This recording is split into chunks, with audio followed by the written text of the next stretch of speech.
itu yang mengatakan bahwa tadi juga sudah ada rapat terbatas intern Presiden dengan beberapa menteri tanggal 6 November 2023. Nah, saya tidak tahu sejauh mana apakah ratas intern tersebut kemudian melakukan perubahan terhadap kebijakan yang ada atau tidak, misalnya Perpres dan sebagainya. Karena tadi dalam keterangan Ibu Menteri Sosial, Ibu Risma mengatakan bahwa anggaran BLT El Nino itu tahun 2024 tidak ya.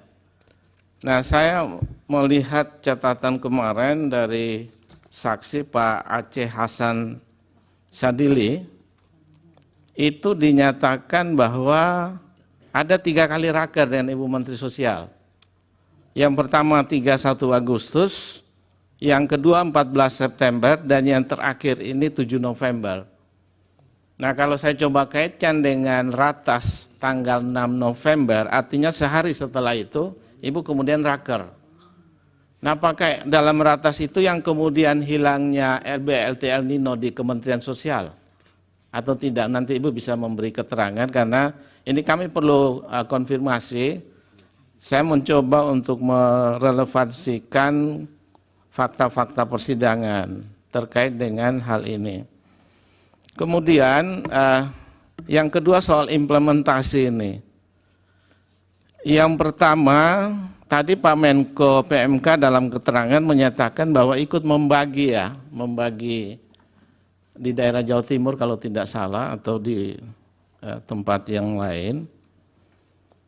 Nah, kemudian Pak Menko Perekonomian, ini Pak Menko di satu sisi sebagai Menko, tapi saya masih ingat bahwa pada tahun 2021 ada berita yang menyatakan terkait dengan kedudukan Pak Menko sebagai Ketua Komite Penanganan COVID-19 dan Pemulihan Ekonomi Nasional atau PEN, di mana realisasi pemulihan ekonomi nasional itu sampai 11 Mei kalau tidak salah 2021 mencapai 172,35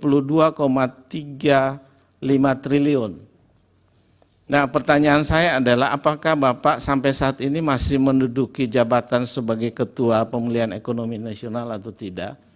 Karena tadi apa yang disampaikan yang mulia Prof. Arief, seolah-olah ada korelasinya karena jabatan Bapak ini kemudian suara Partai Golkar naik signifikan gitu.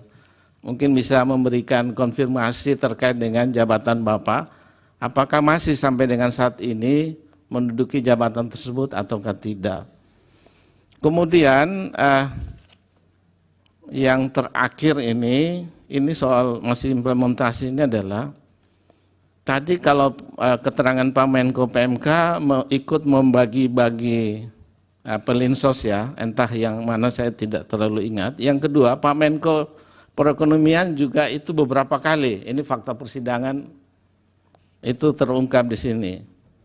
Nah, kemudian sedangkan justru Ibu Mensos ini perannya sangat minimalis nih. Ada apa nih Bu Mensos? Apakah setelah rapat kerja dengan DPR itu kemudian membuat Ibu jadi tidak nampak dalam pembagian bansos dan sebagainya? Nah, kemudian yang terakhir ini saya kalau tidak salah kemarin dari Paslon 01 yang mengungkap dalam persidangan bahwa Bapak Presiden itu 24 kali kunjungan ke daerah dengan membagi bansos. Tidak, ini dari pemohon ya. Saya tangkap itu kemarin dalam persidangan. Nah, pertanyaan saya adalah dalam teknis pembagian bansos ataupun pelinsos, apakah Pak Menko PMK, Pak Menko Perekonomian, selain Ibu Mensos dan juga Pak Presiden itu boleh terlibat?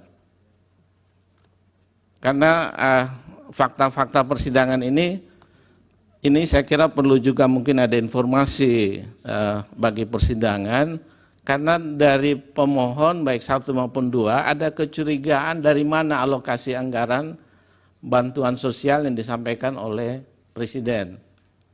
Nah, saya kira itu 2 hal yang saya sampaikan dalam kesempatan ini. Yang pertama berkaitan dengan kebijakan dan yang kedua berkaitan dengan implementasi.